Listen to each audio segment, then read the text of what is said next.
রাসূল সাল্লাল্লাহু আলাইহি ওয়াসাল্লাম বলছেন, আলা উনাব্বিকুম মা ইয়ামহুল্লাহুল খাতায়া। 31 নম্বর হাদিস, সহিহ সনদে আসছে তিরমিজির মধ্যে, সরি 51 নম্বর হাদিস।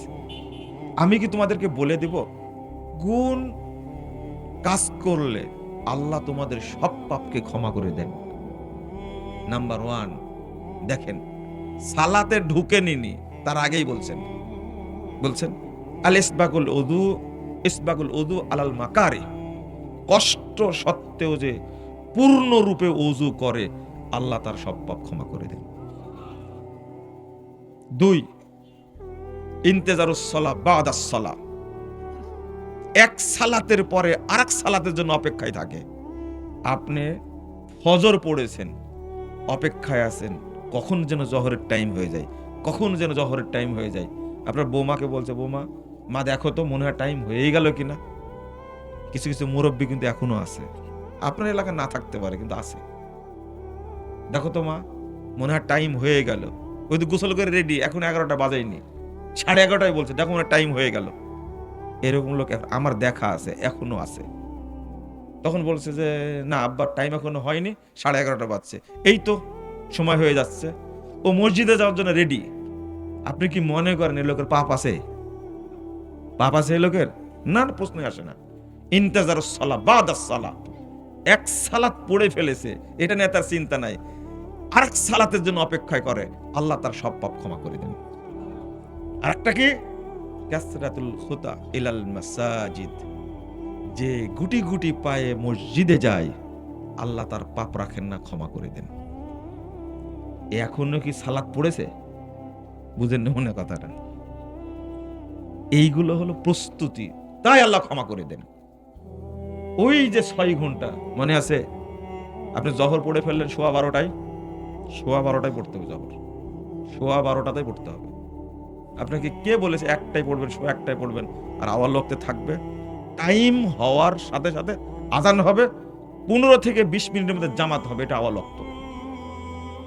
আর জহর থেকে নিয়ে আসর পর্যন্ত কয় ঘন্টা? বলেন কয় ঘন্টা? 6 ঘন্টা কি না? আসর থেকে মাগরিব কয় ঘন্টা? 6 ঘন্টা। মাগরিব থেকে এশা কয় ঘন্টা? এশা থেকে তাহাজ্জুদ কয় ঘন্টা? আমি মাঝখানে অনেক কথা বলিনি। এই দিনের বেলা যেন মানুষ পাপ মুক্ত থাকে, এই জন্য ফজরের পরে সালাতুল ইশরাক, 9:30টায় হলো সালাতুল জোহা, 11:30টায় হলো সালাতুল আউয়াবিন। বুঝতে পারছেন কথা? আল্লাহ চান আমার বান্দা সবসময় পাপ মুক্ত থাক, সবসময় চান। কিন্তু বান্দাকে এই ভাবনা ভাবে, বান্দা এই বক্তব্য শুনেইনি কোনোদিন যে আল্লাহ এইভাবে আমাদের পাপ মুক্ত রাখতে চান। আপনি কোনোদিন বিশ্লেষণ করেছেন? আমি যেভাবে বললাম, আর আমি জানতাম না, বুঝেননি কথা? আমি জানতাম না যে আল্লাহ মানুষকে পাপ মুক্ত রাখার জন্য এই রকম ভাবে রহমত নাজিল করেন। আরেকটা বলি আপনাদেরকে, আরেকটা বলি, দেখেন আল্লাহকে বুঝেন কিনা আপনি। আল্লাহ ইবাদতটা যে করতে চান না আপনি, কি শাস্তি যে আল্লাহ দিবেন আপনাকে, আপনি হিসাবও করতে পারবেন না। শুধু পাপ থাকার কারণে আপনার চাওয়া কবুল করবে না। শুধু আদম আলাইহিস সালাম একজন নবী, সকল মানুষের বাপ, সকল মানুষের বাপ, একজন নবী। আল্লাহ তাকে পৃথিবীর সব জ্ঞান দান করেছিলেন। কোন জ্ঞান থাকে জানেন, পৃথিবীর সবচেয়ে শিক্ষিত মানুষ, বড় জ্ঞানী মানুষের নাম হলো আদম আলাইহিস সালাম। আদম আলাইহিস সালামকে আল্লাহ সব শিক্ষা দিয়েছিলেন। সেই মানুষটাকে বলেছিলেন তুমি ওই গাছের কাছে যেও না, শুধু গেছেন। আল্লাহ তাকে তার স্ত্রীকে, যিনি হাত দিয়ে তৈরি করেছেন, সেই বান্দাকে আল্লাহ ন্যাংটা করে ছেড়ে দিয়েছেন। কথা বুঝেননি? ন্যাংটা করে ছেড়ে দিয়েছেন। তুমি গেলে কেন? বেশি পাপ করেছিলেন? উনি হারাম খেয়েছিলেন? জেনা করেছিলেন? সুদ খেয়েছিলেন? শুধু বলে গাছের কাছে যেন গেছে, শুধু তাও শয়তানের কুমন্ত্রণে, তাই না? চিন্তা করেন, স্বামী স্ত্রী উভয়কে জান্নাতের মধ্যে আল্লাহ ন্যাংটা করে দিয়েছেন একবারে। যা, তোদের কাপড়ই থাকার যোগ্য না, ন্যাংটা করে দিয়েছেন। শুধু একটা একটা নিষেধাজ্ঞা অমান্য করার কারণে ন্যাংটা করে ছাড়ছেন, একবারে কাপড়ই দেননি। 1, 2 নম্বর, জান্নাতের গাছের পাতা দিয়ে ইজ্জত ঢাকার চেষ্টা করেছেন, আল্লাহ তাও ক্ষমা করেননি। সেটা বলে যা তো জান্নাতে রাখবো না, বের হ। কি করে দিয়েছেন? জান্নাত থেকে বের করে দিয়েছেন, দুনিয়াতে আসছেন। রব্বানা যালামনা আনফুসানা ওয়া ইল্লাম তাগফির লানা ওয়া তারহামনা লানাকুনান্না মিনাল খাসিরিন। বলতে বলতে বলতে বলতে কাঁদতে কাঁদতে কাঁদতে কাঁদতে কত বছর পরে আল্লাহ ক্ষমা করেছেন, আল্লাহ ভালো জানেন। ফাইজলামি, তাই না? নিয়ামতকে অস্বীকার করা একটা জিনিস, শুকরিয়া আদায় না করা আরেকটা জিনিস, আর পাপ করা আরেকটা জিনিস। আল্লাহ আপনাকে নিয়ে কত প্ল্যান, পরিকল্পনা করে রাখছেন, আর আপনি এত বড় কাপুরুষ, এত বড় অকৃতজ্ঞ, আল্লাহকে আপনাকে বুঝেননি। আপনি আল্লাহকে বুঝেননি। দেখেন, আল্লাহ রাসূল সাল্লাল্লাহু আলাইহি ওয়াসাল্লাম বলছেন, ইউসবিহুর রাজুলু মুমিনান ওয়া ইউমসি কাফিরা আও ইউমসি মুমিনান ওয়া ইউসবিহু কাফিরা। বান্দা সকাল করে মুমিন হয়ে বিকাল হতে হতে কি হয়ে যায়? কাফের হয়ে যায়। অথবা সকাল করে কাফের হয়ে বিকাল হতে হতে কি হয়ে যায়? মুমিন হয়ে যায়। ঈমান থাকে না বান্দার মধ্যে, ঈমান থাকে না বান্দার মধ্যে। তো এটা তো সকাল সন্ধ্যা অনেক বড় টাইম পাওয়া গেল, তাই না? কিন্তু রাসূল সাল্লাল্লাহু আলাইহি ওয়াসাল্লাম আরেকটা হাদিসে বলেছেন, লাকাবলু ইবনে আদম আশাদ্দু ইনকিলাবাম মিনাল কিদ্র। আদম সন্তানের অন্তরটা এত দ্রুত পরিবর্তনশীল। মহিলার যেমন ভাত রান্না করার সময় বলক ওঠে না, কি বলেন আপনার ওটাকে? ওঠে না? 1 সেকেন্ডে কয়বার উঠে বলেন তো দেখি? আপনার 14 পুরুষকে গুনতে দিলে পারবেন না। আপনি জান ভিডিও করে গুনতে পারেন কিনা? আপনি পারবেন না। রাসূল সাল্লাল্লাহু আলাইহি ওয়াসাল্লাম বলছেন, আদম সন্তানের অন্তর ঈমান এত দ্রুত চলে যায়, এই আছে এই নাই, সেকেন্ডের মধ্যে নাই ঈমান। তো আপনি বাঁচবেন কি করে তাহলে? বুঝেননি কথা মনে, তাই না? আপনি বাঁচবেন কি করে তাহলে? বলবেন লা ইলাহা ইল্লাল্লাহ, একটু পড়বেন লা ইলাহা ইল্লাল্লাহ। যদি আপনাদের প্রশ্ন করি, লা ইলাহা ইল্লাল্লাহ এমনিতে সারা দিন আজকে কয়বার বলেছেন? এখানে হাত তুলতে বললে একজনকে পাওয়া যাবে না। নরমালি বলেছেন লা ইলাহা ইল্লাল্লাহ, পারবেন না। মানে এটা ভুলেই গেছেন বলতে হয়, তাই না? ভুলেই গেছেন। আপনি একটা কাজ করেন লা ইলাহা ইল্লাল্লাহ, এদিকে গেলেন লা ইলাহা ইল্লাল্লাহ, একটা কাজ শেষ না হতে বলেন কি লা ইলাহা ইল্লাল্লাহ। কথা কি বুঝতে পারলেন? যতবার বলবেন ঈমান ততবার ফিরে আসবে, মনে থাকবে। এটাই, এই জন্যই আফজালুদ যিকরি লা ইলাহা ইল্লাল্লাহ। হু হু হু, এটা না, কি লা ইলাহা ইল্লাল্লাহ। তো আমার কথাগুলো কি ভালো লাগছে মনে হয় না? ভালো লাগার কথা না। শোনেন, আচ্ছা হলো লা ইলাহা ইল্লাল্লাহ। এবার একটা জিনিস বুঝি, রাসূল সাল্লাল্লাহু আলাইহি ওয়াসাল্লাম বলছেন, ইন্নাল ঈমানা লা ইয়াখলাকু ফি কুলুবিকুম কামা ইয়াখলাকু সাওব। ঈমানটা জীর্ণ শীর্ণ হয়ে যায়, ছিঁড়ে ময়লা হয়ে নষ্ট হয়ে যায়, যেমন তোমাদের কাপড় ছিঁড়ে নষ্ট হয়ে যায়। ফাসআলিল্লাহ আন ইউজাদ্দিদাল ঈমানা ফি কুলুবিকুম। তোমরা আল্লাহর কাছে চাও, আল্লাহ যেন তোমাদের ঈমানটাকে নবায়ন করে দেন। নবায়ন মানে কি? আপনার আপনার মাথার টুপিটা ময়লা হয়ে গেছিল, যখন সাবান দিয়ে ধুয়ে পরিষ্কার করলেন আবার সুন্দর হয়ে গেল না? আল্লাহ রাসূল সাল্লাল্লাহু আলাইহি ওয়াসাল্লাম বলছেন যে ফাসআলিল্লাহ আন ইউজাদ্দিদাল ঈমানা ফি কুলুবিকুম। তোমরা আল্লাহর কাছে চাও, আল্লাহ যেন তোমাদের ঈমানটা কি করে দেন? নবায়ন করে দেন। খারাপ ছিল, নবায়ন করার বুদ্ধি কি দেখেন, আল্লাহ কি ব্যবস্থা করে দিয়েছেন। আপনি যখন ওযু করলেন, ওযু করার পরে কি পড়লেন বলেন তো, ভালো করে জোরে বলেন সবাই।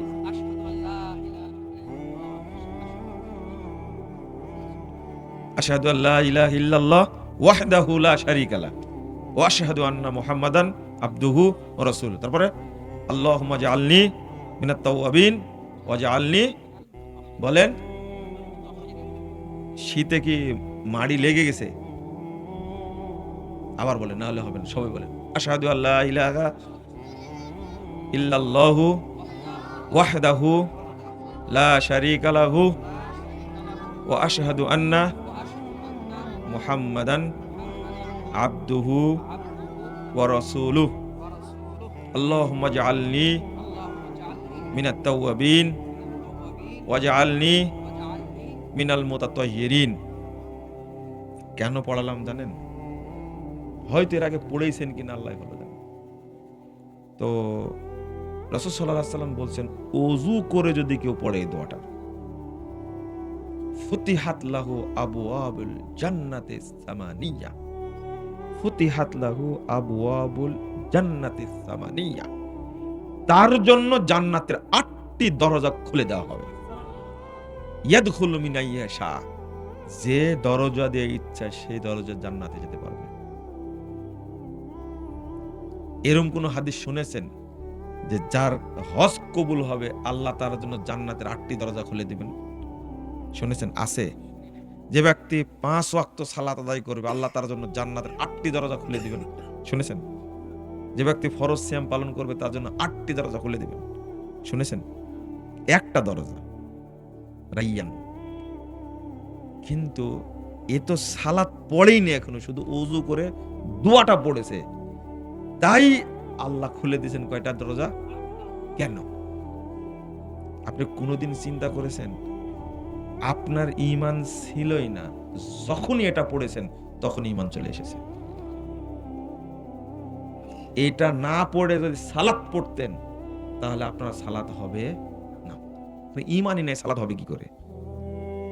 অটো যে আল্লাহ আপনাকে বারবার প্রতি ওয়াক্তে অন্তত ঈমানটা নবায়ন করে দিচ্ছেন, এই রহমতটা আপনি কি দিয়ে মূল্যায়ন করবেন বলেন তো দেখি? আপনি কি বুঝলেন? আপনি কি বুঝলেন?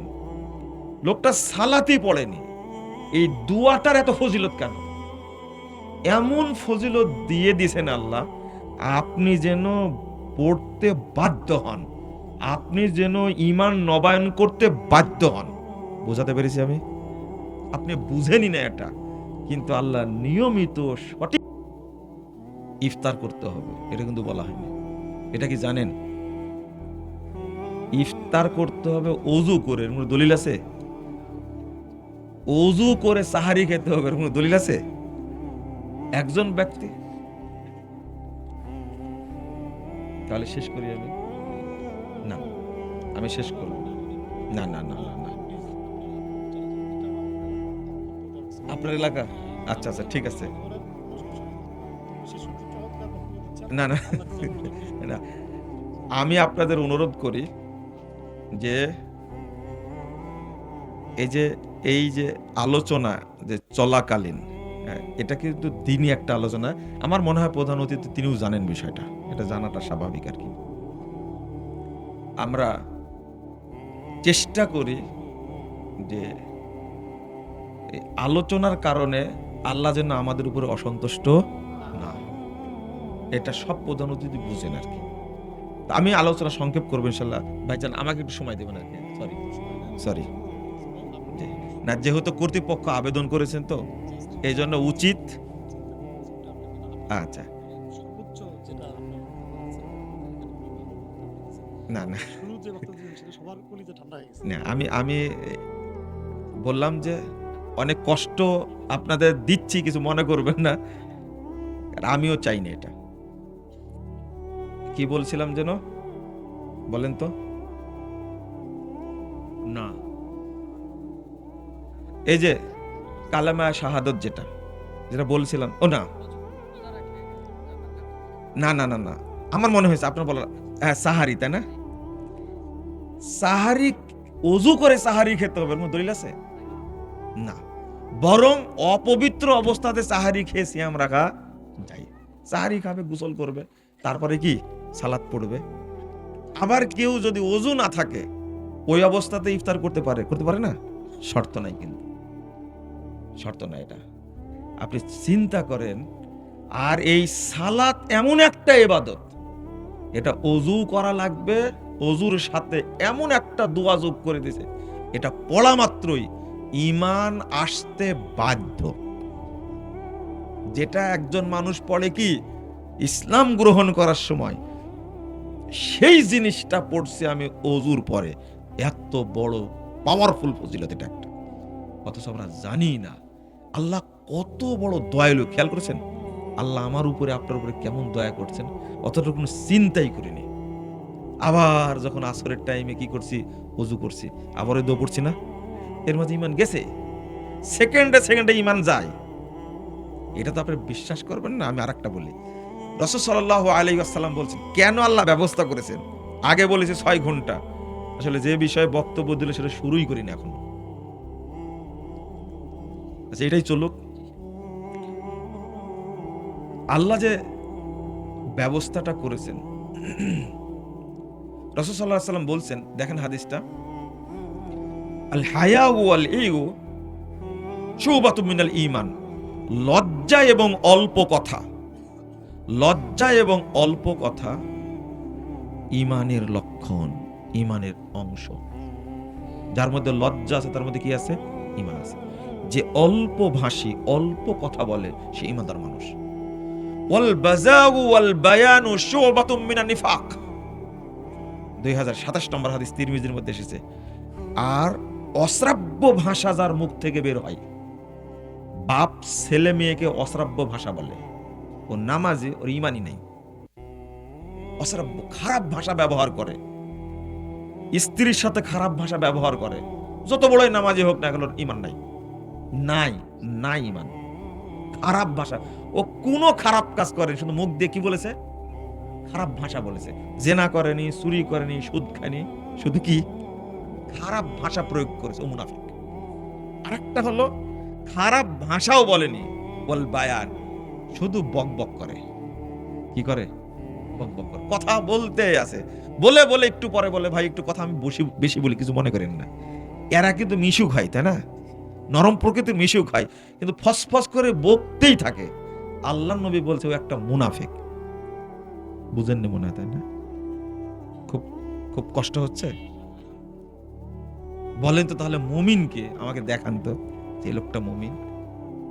খারাপ ভাষা বলে না কে, সুযোগ পালে রিকশাওয়ালাকে এমন কিছু বলে দেন, আবার গর্ব কত, আজকে ঝাড়েছে একটু, ও যে মুনাফিক হয়ে আসছে চিন্তাই করেনি।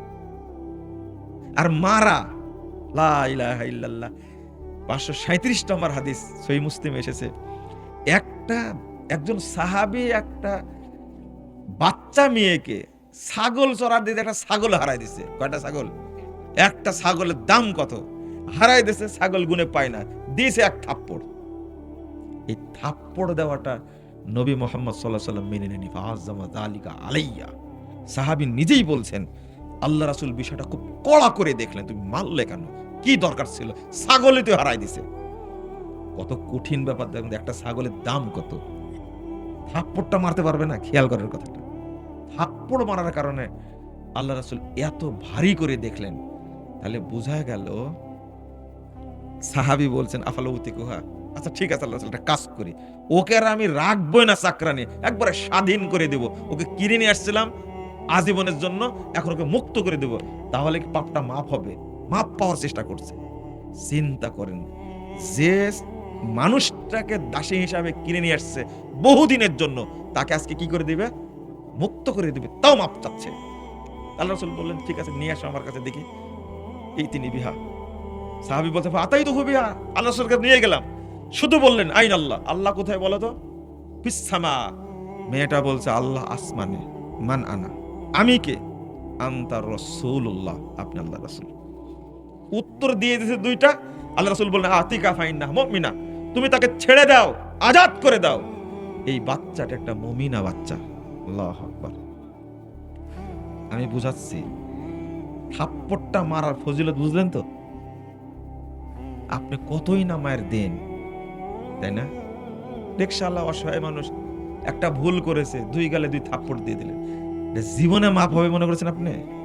কোনো দিন মাপ হবে না আপনার, কোনো দিন মাপ হবে না, কোনো দিন না। ওই রিকশাওয়ালার কাছে আবার যেতে হবে, ভাই তোমাকে মারছি, তুমি ক্ষমা করে দাও। আল্লাহও ক্ষমা করবেন না, এটা জানেন আপনি? এমন বড় পাপ।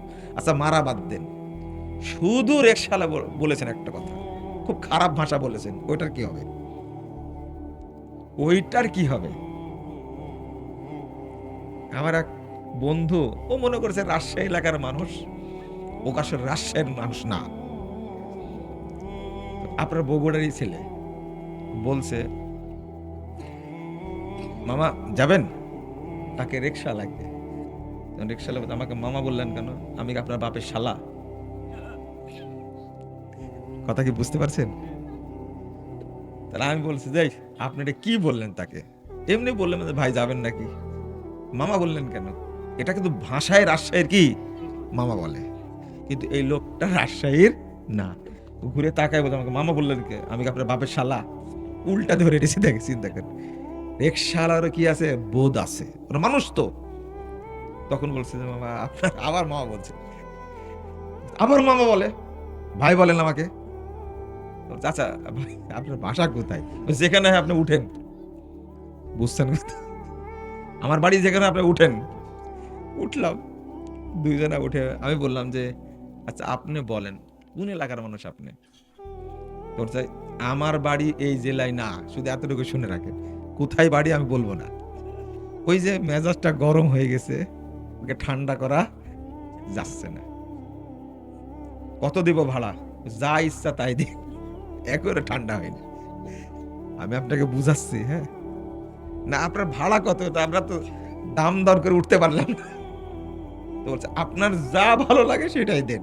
ঘুরে এটাই কথা বলে, যা ভাড়া তার ডবল দিয়ে আমাদের খুশি তো। তো বলছে, আপনি খুশি কিনা? ওই যে মামা বলেছে, মেজাজটা এখনো ঠান্ডা। আমি বুঝালাম কথাটা বললাম কেন, নিজে সাক্ষী। কেন বললাম? রিকশাওয়ালার কি আছে, মামা ভাষাটা ভালো, খারাপ না কিন্তু, অথচ সে মেজাজটা এত গরম করেছে, আমরা তার কাছ থেকে তাড়াতাড়ি যেতে পারলে বাসি, বুঝতে পারলে? এই লোকটার মেজাজ ঠান্ডা করা গেল না। আর সেই রিকশাওয়ালা আপনার গালি দিলেন, ও কত বছর মনে রাখবে বলেন তো দেখি? না, আপনার ওয়াইফ কত বছর মনে রাখবে সেটা বলেন দেখি। একজন মহিলা বলছে, আমার হাজবেন্ডকে তো আল্লাহ জান্নাতে দিবে না, দিবে না, ওকে জাহান্নামেও দিবে না। কি রাগ চিন্তা করেন আপনি, এত রাগছেন কেন? তো ও আমাকে গালি দেয় দেয়, আমার মাকেও গালি দেয়, আমার বাপকেও গালি দেয়, আমার 14 গোষ্ঠীকে গালি দেয়। আর যে ভাষা ব্যবহার করে আপনি শুনলে বুঝতে পারবেন। আমি জানি ভাষা শুনবো না, আপনি বলার দরকার নেই। একজন স্ত্রী তার স্বামী সম্পর্কে কি উচ্চাঙ্গের ধারণা, আপনি খেয়াল করেছেন? কি দারুণ ধারণা। তাহলে আপনাকে পাঞ্জাবি পরা দেখে আমি কি মনে করব? আপনি ভালো কিনা সবচেয়ে ভালো বলতে পারে কে? আল্লাহর আগে আর কেউ জানে না? আপনি জানেন না? হ্যাঁ, স্ত্রী সবচেয়ে কি ভালো জানে, কোন কোন মহিলার সাথে কথা বলেন সেটাও তো জানে। আস্তাগফিরুল্লাহ। আমি কি বলছিলাম, ওই জায়গায় চলেন, আবার বোঝানোর জন্য আসছি। খারাপ ভাষা যে প্রয়োগ করে সে কি না, কি মুমিন না? কখনো বলেছি আমি? মুনাফিক তাই বলে। মুমিন না বলে আপনি বাঁচতে চাচ্ছেন? বলেন যে খারাপ ভাষা যে প্রয়োগ করে সে কি, মুনাফিক। আর কিছুই করেনি, শুধু বক বক করে, ও কি? তাহলে ঈমানদার কই? আপনি কি বুঝছেন কথা? তাহলে ফজর থেকে জহর পর্যন্ত, জহর থেকে আসর পর্যন্ত আপনি ঈমান হারানোর যে কত হাজার কাজ করেছেন, এ গুনতে পারবেন আপনি? এবার মনে হয় বুঝেছেন, তাই না? এই টাইমটুকুর মধ্যে আপনি কত খারাপ কাজ করেছেন, আপনি গুনতে বললে মিথ্যা কথা বলেছেন অনেক। কোন মহিলার দিকে লম্পটের মতো তাকিয়েছেন, লুচ্চার মতো তাকিয়েছেন? অবশ্যই তাকাইছেন আপনি, সুযোগ পেলেই। হয় দামে কম দিছেন বা বেশি নিয়েছেন, মাপে কম দিছেন, করেছেন না এগুলো? অবশ্যই করেছেন। হয় গীবত করেছেন, এটা তো মনে হয় ফাইনাল। গীবত তো করেনি। এতগুলো পাপ করার পরে আপনি কি মনে করেছেন ঈমান আছে? অথবা আপনার লজ্জা নাই? কি নাই? লজ্জা নাই। যার ভিতরে লজ্জা নাই তার মধ্যে ঈমান আছে? ঈমান এত দামি জিনিস। যাক, আমি একটু বুঝাতে চাইলাম আপনাদেরকে যে ঈমান থাকে না, এই জন্যই আল্লাহ ঈমান নবায়নের ব্যবস্থা করেছেন। এই রকম ফজিলত দিয়ে। ফজিলতটা কোনো ইবাদত না, শুধু ওযুটা ভালোভাবে করে দোয়াটা পড়েছেন, তাই বলছেন আমি তার জন্য জান্নাতের 8টি দরজা খুলে দেব। নামাজই পড়েনি এখনো। কথা কি বুঝতে পারছেন? এই ওযুর সাথে এই ফজিলতটা অ্যাড করার কারণটা কি? কারণ এটাই, আমার বান্দা এখন বেঈমান হয়ে গেছে, এটা পড়লে কি হবে? ঈমানদার হবে। এমনকি মৃত্যুর সময় আল্লাহ বলছেন, রাসূল সাল্লাল্লাহু আলাইহি ওয়াসাল্লাম বলছেন, লাক্কিনু মাউতাকুম লা ইলাহা ইল্লাল্লাহ। আল্লাহ বলছেন কি, আয়াতটা ভুলে গেলাম। আল্লাহ বলছেন, ফা'লাম আন্নাহু লা ইলাহা ইল্লাল্লাহ, ফা'লাম, তুমি জেনে রাখো, জানো, বুঝো, লা ইলাহা ইল্লাল্লাহ, আল্লাহ ছাড়া সত্য কোনো মাবুদ নেই। এই যে বললেন, মৃত্যুর সময় বলছেন, লাক্কিনু মাউতাকুম, তোমাদের মৃতদেরকে লা ইলাহা ইল্লাল্লাহ তালকিন করো। মৃতদেরকে কি পড়ানো যায়? বলছেন কেন তাহলে? লাক্কিনু মাউতাকুম, মৃত্যু যারা তোমাদের, তাদেরকে কি করাও? মৃত ব্যক্তি তালকিন করেন নাকি আপনারা কেউ? তো মাউতাকুন বললেন কেন?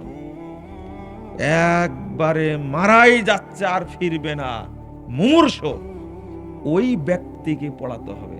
10 ঘন্টা আগে না, আপনি পড়বেন, আপনার কথা শুনে যেন সেও কি পড়তে পারে, অন্তত জিহ্বাটা ঘোরাতে পারে।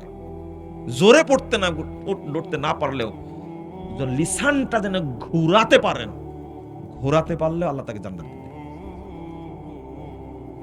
আল্লাহ কি এমন একটা বাক্য দিলেন, যে শব্দে, যে অক্ষরে নুক্তা আছে, এই অক্ষরটা উচ্চারণে ভারী, জিম উচ্চারণে খুব ভারী, সা উচ্চারণে ভারী, তা উচ্চারণে ভারী, বা উচ্চারণে ভারী, কঠিন। যে অক্ষরে নুক্তা আছে উচ্চারণে ভারী, যে অক্ষরে নুক্তা নাই উচ্চারণে কি পাতলা। লা ইলাহা ইল্লাল্লাহ বাক্যের মধ্যে কোনো নুক্তাওয়ালা অক্ষর নেই, কোন অক্ষর নেই। আল্লাহ আপনাকে নিষ্পাপ করে দুনিয়া থেকে নিতে চান, আল্লাহ কত স্টেপ রেখে দিয়েছেন, কিন্তু বান্দা এত নিমুখ হারাম কখনো ভাবে চিন্তাও করে না। আল্লাহ আমাদেরকে বোঝার তৌফিক দান করুক, আমিন। সালাত পড়েন না অনেকে, তাই না? সালাত পড়েন না, তাই না? আমি এটাই বলতে চেয়েছিলাম, আগে তাওহীদ তারপরে কি সালাত, আগে তাওহীদ তারপরে সালাত। আগে বলেনি, যারা সালাত পড়ে না তারা কাফের। তারা কি? সবাই বলেন কাফের। অমুসলিম বলা যাবে না, কিন্তু বুঝেননি? বেদিন বলা যাবে না, সরাসরি কি বলতে হবে? কাফের।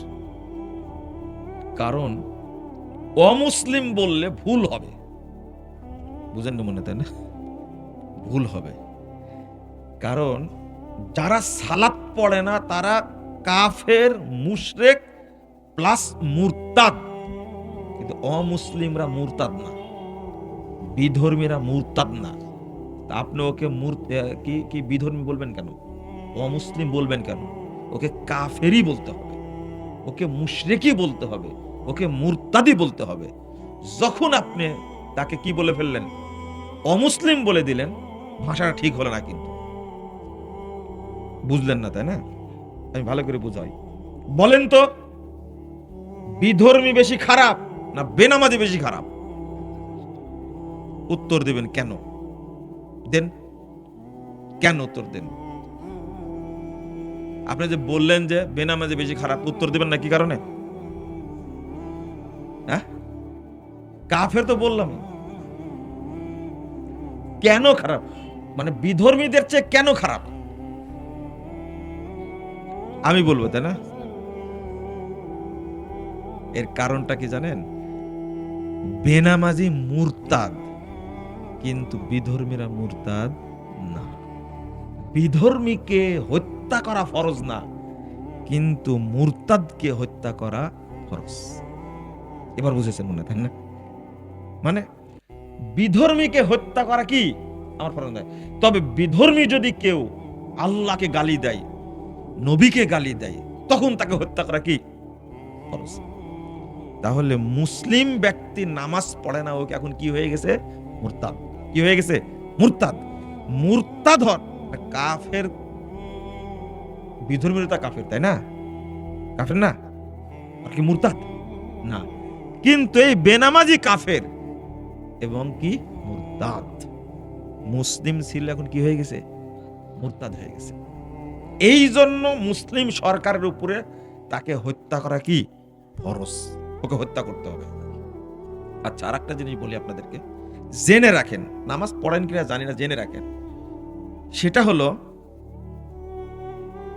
বেনামাজিকে হত্যা করতে হবে এ মর্মে সবাই একমত। সাহাবী, তাবেঈ, তাবে তাবে, আল্লাহর বিধান, বেনামাজি কি করতে হবে? হত্যা করতে হবে বেনামাজিকে। তাবে তাবি, ইমামগণ সবাই একমত বেনামাজিকে কি করতে হবে? হত্যা করতে হবে। ইখতিলাফ কোন জায়গায় জানেন? ইখতিলাফ হলো মারার পরে, হত্যা করার পরে তার জানাজা করা যাবে কি যাবে না, এইটা নিয়ে ইখতিলাফ। মারার পরে ইখতিলাফ করে কোনো দরকার আছে? লাভ আছে? আপনার লাভ আছে?